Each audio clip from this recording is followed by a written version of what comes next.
Bonjour à tous, je suis Christian de la plateforme Kawan Concept. Je suis ravi de vous recevoir dans cette nouvelle vidéo. Aujourd'hui, on est dans notre éco-boutique éphémère à l'hôtel Le Palme.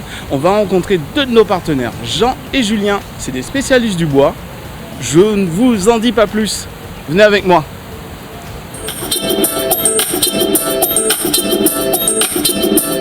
HPI, c'est des enceintes Bluetooth nomades fabriquées avec des bois précieux de la Réunion. Voilà, c'est du low-tech, il y a peu de commandes sur les enceintes même. Et l'idée, c'est d'avoir des enceintes qui soient personnalisables à 100%, c'est-à-dire que les gens commandent leur enceinte en termes de puissance, de forme, de matière. Et voilà, et donc on réalise l'enceinte de vos rêves chez HPI. C'est le mélange de deux de mes passions. Je suis un mélomane, j'adore la musique et voilà, je ne peux pas me passer de musique. Donc j'en transporte toujours avec moi. Donc l'idée, c'était de pouvoir transporter ma musique. Et j'adore aussi le travail du bois et les beaux objets. Donc je me suis dit, je vais essayer de trouver un moyen d'associer les deux. Et c'est comme ça qu'est né HPI. Et je m'inspire de ce que le bois me dit déjà. Et j'aime bien les jolis bois. J'aime bien travailler le bois. Et voilà, je m'inspire des différentes formes ou des différents matériaux que je trouve en termes de bois pour les façades et les dos.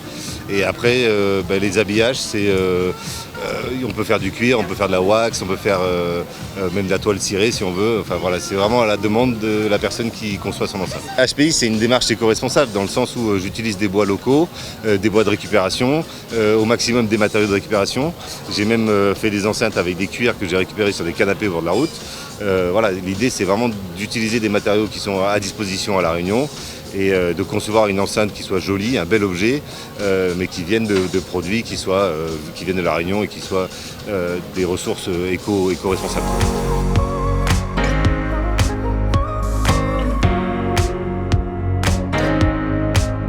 À la base, on est lagueur. Et après être rentré ici à La Réunion, on m'a rendu compte que souvent on était à bas de bonne pied de bois, souvent était centenaire, multicentenaire. Et du coup, Ro est arrivé avec l'idée de mettre en valeur ce bois en fait. Donc du coup, souvent on arrive sur des manguiers, des pieds de litchi, du bois de qualité, des essences entre guillemets rares.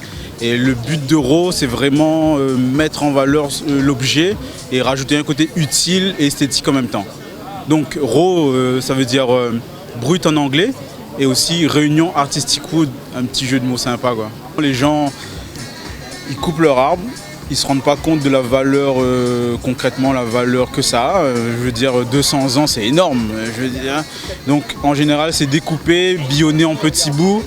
Si ça peut être brûlé comme du bois de litchi, c'est brûlé. Sinon, en général, le bois de manguier, c'est destiné directement à la décharge. Il n'y a pas d'autre solution et il n'y a personne qui le met en valeur. Une fois qu'on a abattu l'arbre à la demande du client, nous, on sélectionne les pièces qui nous intéressent. On charge, on le dégrossit à l'atelier, à la tronçonneuse, c'est-à-dire sculpture à la tronçonneuse.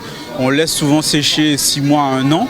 Et une fois que ça a séché de manière convenable, on vient porter nos finitions. Par contre, la finition finale, c'est souvent à la demande du client. Par exemple, nous, on va laisser le bois brut, c'est-à-dire brut, mais réellement brut. Et il y a des gens qui vont préférer du vernis. Le créole, par habitude, va préférer un vernis. D'autres vont préférer de l'huile. C'est pour ça qu'on laisse vraiment ce traitement final à la demande du client. J'espère que cette présentation de nos partenaires sur la thématique du bois vous a plu et vous a inspiré.